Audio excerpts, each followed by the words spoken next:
Movie शुरू होते ही हमें 3000 साल से भी पहले का टाइम दिखाया जाता है, जिसमें हमें मिस्र मुल्क दिखाया जाता है जिसका राजा फिरौन था। वो एक लड़की को बहुत पसंद किया करता था, लेकिन वो लड़की उसके बजाय उसके ब्रीस्ट को पसंद करती थी, जो कि बहुत पावरफुल था। वो मरे हुए लोगों को जिंदा भी कर सकता था। अब ये ब्रीस्ट उस लड़की से मिलने जाता है जिसे फिरौन पसंद करता था। वो एक साथ बातें कर रहे होते हैं, तभी फिरौन भी वहाँ आ जाता है। वो इन्हें एक साथ दिखता है तो उसे बहुत गुस्सा आता है। वो उनकी तरफ बढ़ता है उन्हें मारने के लिए, लेकिन वो दोनों उसी को मार देते हैं। वो लड़की ब्रैड से कहती है कि इससे पहले कि तुम्हारे साथ कुछ करें तुम यहाँ से भाग जाओ और मैं भी खुद को मार लूंगी, और तुम तो मरे हुए लोगों को वापस ला सकते हो ना, तो तुम मुझे वापस ले आना। और इसके बाद वो लड़की खुद को मार लेती है। ब्रीस्ट को फिरौन के लोग वहाँ से ले जाते हैं, लेकिन ब्रीस्ट के लोग उस लड़की की डेड बॉडी को चुरा लेते हैं और अब ब्रीस्ट उस पर रिचुअल करने लगता है उसे जिंदा करने के लिए। लेकिन तभी वहाँ पर फिरौन के लोग दोबारा से आ जाते हैं, जो कि उस ब्रीस्ट को पकड़ लेते हैं। वो सोचते हैं कि हम ब्रीस्ट को बहुत बुरी सजा देंगे ताकि कोई आगे ऐसी गलती नहीं कर सके। वो ब्रीस्ट को पकड़ते ही जिंदा ही मम्मी में बदल देते हैं। वो लोग उसके पूरे जिस्म पर पट्टियां बांध देते हैं और वो उसके ताबूत में बहुत ही खतरनाक कीड़े छोड़ देते हैं, जो चंद ही लम्हों में उसकी पूरी की पूरी बॉडी खा जाने वाले थे। उसकी ताबूत को बहुत ही खास किस्म की चाबी से बंद कर दिया जाता है और ये बोला जाता है कि कोई भी ताबूत खोलेगा तो वो कर्स बनकर हम पर आएगा। अगर ब्रीस्ट आजाद हो गया, इसकी सोल बाहर आ गई तो हर तरफ तबाही मच जाएगी। और फिर ब्रीस्ट के ताबूत को बहुत बड़े स्टैच्यू के नीचे दफना दिया जाता है, बहुत ही ज्यादा गहराई में, जिसे कोई भी खोद नहीं सकता था। इसी तरह वक्त गुजरता गया और कई साल बीत गए। पूरा शहर नीचे होता जा रहा था, मिट्टी के नीचे आता जा रहा था, और वो स्टैच्यू जो कभी काफी ऊंचा हुआ करता था अब वो भी नीचे हो गया था। ये एक ऐसी जमीन थी जिसके लिए कई लोग लड़ते थे, कई जंगें होती थी कि इस जमीन को जीत लिया जाए, लेकिन किसी को भी नहीं पता था कि इसके अंदर ब्रीस्ट की डेड बॉडी है, यानी ब्रीस्ट की मम्मी है। लेकिन उसकी पावर आज भी मौजूद है।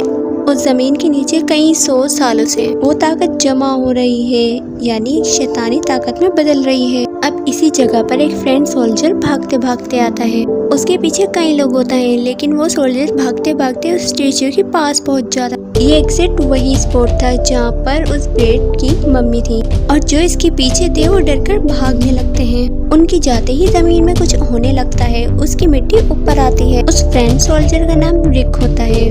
वो भी ये देखकर घबरा जाता है और तभी उस रेत में शक्ल बनने लगती है। वो भी ये देखकर परेशान होकर चला जाता है। फिर 3 साल गुजर जाते हैं। फिर हम एक लड़की को देखते हैं जो कि इजिप्टोलॉजिस्ट थी, यानी ऐसी लड़की जो इजिप्ट पर रिसर्च कर रही थी, इजिप्ट के बारे में स्टडी कर रही थी और उसकी जबान भी सीख रही थी, और उसे अब काफी हद तक ये चीजें समझ आने लगी थी। उसका नाम इवलीन था। एक दिन इवलीन का भाई उसके पास आता और उसे कोई चीज देता है। ये बताता है कि उसे ये खुदाई करते वक्त मिली थी, क्योंकि वो जानता था कि उसे ऐसी चीजें देखने का काफी शौक था। इवलीन उसे थोड़ा बहुत चेक करने लगती है और वो खुल जाता है। इनफैक्ट ये वही ताबूत की की थी जिसमें वो ब्रेड जमीन के नीचे कई सालों से दबा हुआ था। उस बड़ी सी की के अंदर एक मैप भी होता है जो कि उसी जगह का था। एवलीन ये देखकर काफी एक्साइटेड होती है और उस लाइब्रेरी की बॉस के पास जाती है जहाँ पर वो काम किया करती थी। वो उनको वो मैप दिखाती है और कहती है क्या आप मेरी हेल्प कर सकते हैं। उसका बॉस उसे कहता है कि नहीं, वहाँ पर जाना कोई खतरे से खाली नहीं है, क्योंकि एक बार अगर वहाँ पर कुछ चला जाए तो वापस लौट कर नहीं आता। वो उसे रोकने के लिए कहता है कि वैसे भी ये बनी बनाई जगह है, ऐसी कोई जगह नहीं होती। तो एवलीन कहती है तो ये भी बात होगी कि जो भी वहाँ जाता है तो मरकर ही वापस आता है, मुझे प्लीज जाना है वहाँ पर। फिर वहाँ पर एवलीन का भाई आ जाता है। एवलीन उसे कहती है कि तुम मुझे सच में बताओ ये तुम्हें की कहाँ से मिली। तो वो बताता है कि मैंने ये किसी आदमी से चुराया है। वो एक फ्रेंड सोल्जर था, वो एक जेल में है। वो दोनों जेल में उस आदमी से मिलने के लिए जाते हैं, यानी रिक से। वो रिक से उस जगह के बारे में पूछने लगते हैं। वो कहता है कि एक शर्त पे मैं तुम्हारी मदद करूंगा, वो ये है कि मुझे आज फांसी होने वाली, और अगर तुम मुझे फांसी से बचा लो तो मैं तुम्हें वहाँ पर ले जाऊंगा। जो आदमी उसे फांसी देने वाला होता है, एवलीन उसे कहती है मैं तुम्हें पैसे दूंगी। वो पैसे मैं तुम्हें खजाना ढूंढ के दूंगी जिसका सिर्फ रिक को पता है। वो पैसों की लालच में रिक को छोड़ देता है। वो तीनों जाते हैं खजाने की तरफ। वो शिप में होते हैं तो बाकी लोग भी उस खजाने की तरफ जा रहे होते हैं। एवलीन रिच से कहती है कि उस जगह पर एक बुक भी दफन है और उसके अंदर काफी मैजिक लिखे हुए हैं। फिर हम देखते हैं कि ये लोग उस जगह पर पहुंच जाते हैं। वहाँ जाकर एवलिन इन लोगों को स्टेच्यू दिखाती है। वो कहती है कि इसका आधा हिस्सा जमीन के नीचे है। अब वो सब मिलकर जमीन के नीचे जाते हैं, उस जगह पर जहाँ पर स्टेच्यू का आधा हिस्सा था। उस जगह पर काफी अंधेरा होता है। एवलिन वहाँ पर एक शीशा ऊपर करती है जिस पर सूरज की रोशनी पड़ते ही बाकी शीशों पर भी वो रोशनी डेवलप होने लगती है, जिसकी वजह से वहाँ पर रोशनी हो जाती है। एवलिन, उसके भाई और रिक के अलावा वो आदमी भी होता है जो रिक को फांसी देने वाला था और उसे रोक लिया गया था। वो एक जगह देखता है कि बहुत ही कीमती पत्थर लगे हुए हैं और जब वो उन पत्थर को हाथ लगाता है उनमें से एक पत्थर टूट जाता है और उसमें से एक कीड़ा निकलता है जो कि उसकी बॉडी में एंटर हो जाता है। उससे बहुत पेन होती है। वो दीवार में अपना सर दे मारता है जिसकी वजह से उसकी डेथ हो जाती है। ये सीन बहुत ही ग्रेवी था। अब ये लोग रात के वक्त आग के पास बैठ जाते हैं और तभी वहाँ पर दूसरे ग्रुप को भी देखते हैं जो कि खजाने की तलाश में आया हुआ था। वो लोग बैठकर ये डिसाइड कर रहे होते हैं कि जो भी खजाना मिलेगा हम उसे आधा आधा बांट लेंगे। लेकिन तभी कुछ लोग उन पर अटैक कर देते हैं और वो लोग कोई और नहीं बल्कि फ्रॉन के गार्ड्स जो कि इस जगह को प्रोटेक्ट कर रहे थे। उस ग्रुप का लीडर होता है जो इन सबसे कहता है कि मैं तुम्हें एक और दिन दे रहा हूँ, उसके बाद तुम यहाँ से हमेशा हमेशा के लिए चले जाना, क्योंकि मैं नहीं चाहता कि वो ब्रीच के सोल को आजाद करे और वो पूरी दुनिया में तबाही मचा दे। लेकिन वो ग्रुप इनकी एक नहीं सुनते और अगले दिन फिर से खजाने की तलाश में लग जाते हैं। दूसरे ग्रुप को एक ट्रेगर बॉक्स मिलता है। देखने में तो लग रहा था कि इसमें कोई सोना होगा, कुछ ज्वेलरी होगी, लेकिन ऐसा नहीं था।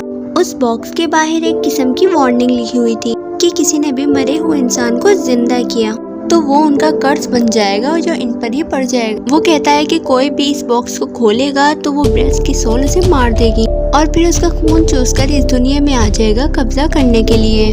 लेकिन वो सब कहते हैं कि ये बात फजूल है, ऐसा कुछ नहीं होता और इसी के साथ वो बॉक्स खोल लेते हैं। इसके अंदर वो बुक होती है और ये वही बुक होती है जो ब्रेस्ट उस लड़की को जिंदा करने के लिए पढ़ रहा था। उस पर एक ऐसी जगह बनी हुई एवलिन के पास मौजूद चाबी लग सकती थी। वो लोग बैठे होते हैं तो वहाँ पर ताबूत आकर गिरता है। वो ताबूत को देखते हैं तो उस पर भी सेम निशान होता है जिसमें वो की लगी जा सकती थी। वो ताबूत को खोलते हैं और उसमें से काफी धुआं निकलता है और साथ ही ब्रेस्ट की सड़ी हुई काली सी डेड बॉडी। एवलिन कहती है कि मैंने आज तक ऐसी बॉडी नहीं देखी। जब रात को सारे सो रहे होते हैं तो वो बुक एवलिन ब्रिज के पास लाती है और उसे कहती है कि ये वो बुक नहीं जो मुझे चाहिए, हो सकता है ये ब्लैक मैजिक कोई स्पेल्स की बुक हो। वो अपने पास मौजूद चाबी से उसे खोलती है। उसमें कुछ स्पेल्स लिखे होते हैं कि जो मर चुका है वो वापस आ जाए। और जैसे ही वो बोलती है तो ब्रेस्ट की पड़ी हुई मम्मी में जान आ जाती है और कई तरह के कीड़े इन पर अटैक कर देते हैं, जिनसे बचते हुए एवलिन बाकी सबसे अलग हो जाती है। ब्रेस्ट की मम्मी उस आदमी के पास जाती है जिसने वार्निंग के बाद भी बॉक्स खोला था। वो उसकी आंखें निकाल के खुद में लगा लेती, फिर बढ़ती है एवलिन की तरफ। रिच उस पर कई गोलियां चलाता है। फिर वो बाहर आ रहा होता है तो इसका सामना फ्रॉन के गार्ड से होता है। वो उनसे कहते हैं कि मैंने कहा था ना कि यहाँ से चले जाओ, तुम लोगों ने इस मम्मी को खोला है तो भुगतो अब इसको, क्योंकि इस सबको मार देने वाली है। रिच एवलिन से कहता है कि हम यहाँ से चले जाते हैं। एवलिन उसे कहती है कि हमने ही मम्मी को जिंदा किया है और हम ही उसे मारेंगे। अब हम देखते हैं कि पूरे शहर के हालात बदलने लगते हैं। आसमान से आग बरसने लगती है, हर चीज तबाह होने लगती है। फिर मम्मी उसी आदमी के पास जाती है जिसने उसकी आंखें ली थी। फिर वो उसकी स्किन भी ले लेती है, सारा खून चूस लेती है। ये सारे मिलके उस जगह पे जाते हैं जहाँ पर मम्मी होती है और रिक उस पर बहुत फायरिंग करता है, लेकिन उस पर कोई असर नहीं हो रहा होता। उसे गोलियों से कोई फर्क नहीं पड़ रहा होता। तभी वहाँ पर एक बिल्ली आ जाती है जिसे देखकर मम्मी डर जाती है। कितनी अजीब बात थी ना ये, और उन लोगों को भी समझ नहीं आ रहा होता कि ये आखिर हुआ क्या। रिच उन लोगों के पास जाता है जो कि फ्रॉन के गार्ड्स थे और जो इस जगह का ख्याल रखते थे। वो उससे पूछता है कि आखिर वो बिल्ली से क्यों डर रहा था। वो बताते हैं बिल्लियां भी हमारे साथ इस जगह को प्रोटेक्ट करती हैं। वो ब्रिज समझता है कि ये बिल्लियां उस पर अटैक कर देंगी, इसलिए वो डरता है। लेकिन एक बार वो पावरफुल हो गया तो फिर वो बिल्लियों से भी नहीं डरेगा।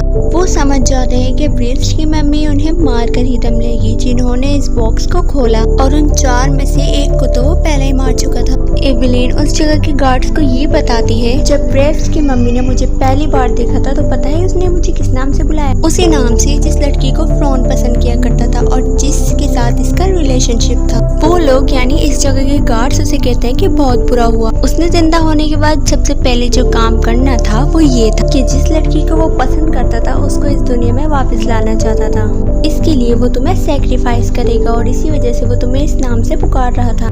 लेकिन तुमसे पहले वो उन 3 लोगों को मारेगा और उन 3 आदमियों में से एक आदमी भाग जाता है और उसी के पास वो मैजिकल स्पेल्स वाली बुक होती है जो कि ब्रीच को चाहिए थी उस लड़की को जिंदा करने के लिए जिसे वो पसंद करता था। रिच अपने साथियों के साथ उस आदमी का पीछे करने जाता है, लेकिन वो देखता है कि ब्रीच की मम्मी पहले से ही वहाँ पर है और उसे मार कर वो किताब हासिल कर चुकी है। ब्रीच वहाँ से सीधा उस दूसरे आदमी के पास जाता है और वो उसे भी मार देता है। अब ब्रीच की बॉडी और शक्ल काफी पहले से बेहतर थी, यानी वो किसी भी एंगल से मम्मी या डेड बॉडी नहीं लग रहा था। वो एवेलिन के कमरे में रेत बंद कर जाता है, उसके पास बैठ और सोच ही रहा होता है उसे उठाने का, और तभी वहाँ पर रिच आ जाता है दरवाजा तोड़कर। उसके हाथ में बिल्ली होती है और वो जानता था कि ब्रीच बिल्ली से डरता है। रिच एवेलिन को बचा लेता है और उसे कहता है कि जिस तरह इस दुनिया में इसको बुक के जरिए से लाया गया तो उसी तरह दूसरी बुक से जो तुम चाह रही हो उसको वापस भी भेजा जा सकता है, लेकिन वो बुक मिलेगी कहाँ से? एवेलिन उस दौरान काफी रिसर्च करती है। उसे पता चलता है कि वो बुक स्टेच्यू के नीचे थी, प्रीस्ट की डेड बॉडी के पास ही।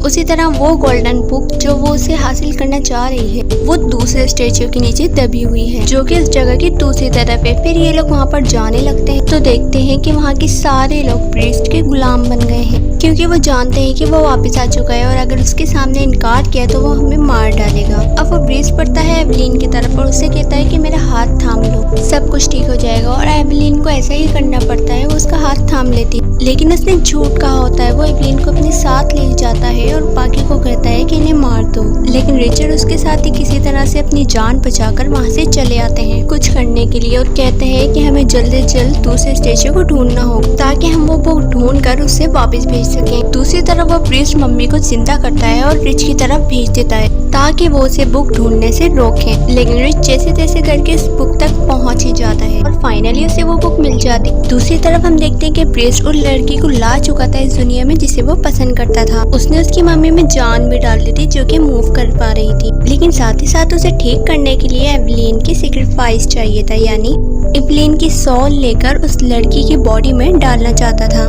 लेकिन उसका ऐसा कुछ करने से पहले ही एवेलिन का भाई आ जाता है उस बुक के साथ। लेकिन अब मसला ये था कि जो उस गोल्डन बुक में चाबी लगनी थी वो उस एवेलिन से प्रीस्ट ने ले ली थी। वहाँ पर मम्मी की और आर्मी आने लग गई थी। तभी एवेलिन अपने भाई से कहती है कि वो बुक पे लिखे स्पेल्स को पढ़ो ताकि हम इन सबको हरा सकें। रिच उस मम्मी की आर्मी से लड़ता है और एवेलिन को आजाद करा देता है। तभी उस लड़की की मम्मी आती है जिसे ब्रीच पसंद करता था, वो एवेलिन पर अटैक करने लगती है। दूसरी तरफ वो मम्मी आर्मी रिच के पीछे पड़ी होती है, लेकिन एवेलिन का भाई भी वो स्पेल पढ़ने से रुकता नहीं है और फाइनली वो आर्मी रुक कर उसकी बात मानने लग जाती है। एवेलिन का भाई उस मम्मी आर्मी को ऑर्डर देता है कि ब्रीच जिस लड़की को पसंद करता है उसे मार दो और वो आर्मी ऐसा ही करने लगती और वो एवेलिन के भाई के पास जाकर उसकी गर्दन पकड़ लेता है, लेकिन पीछे से रिच आकर उस ब्रीच पे अटैक कर देता है और इसी दौरान वो एवेलिन का भाई उस ब्रीच से चाबी भी छीन लेता है। और दूसरी तरफ एवेलिन का भाई वो बुक और चाबी लेकर अपनी बहन के पास जाता है और वो दोनों बुक खोल लेते हैं। अब ब्रीच पढ़ रहा होता है रिच की तरफ उसे मारने के लिए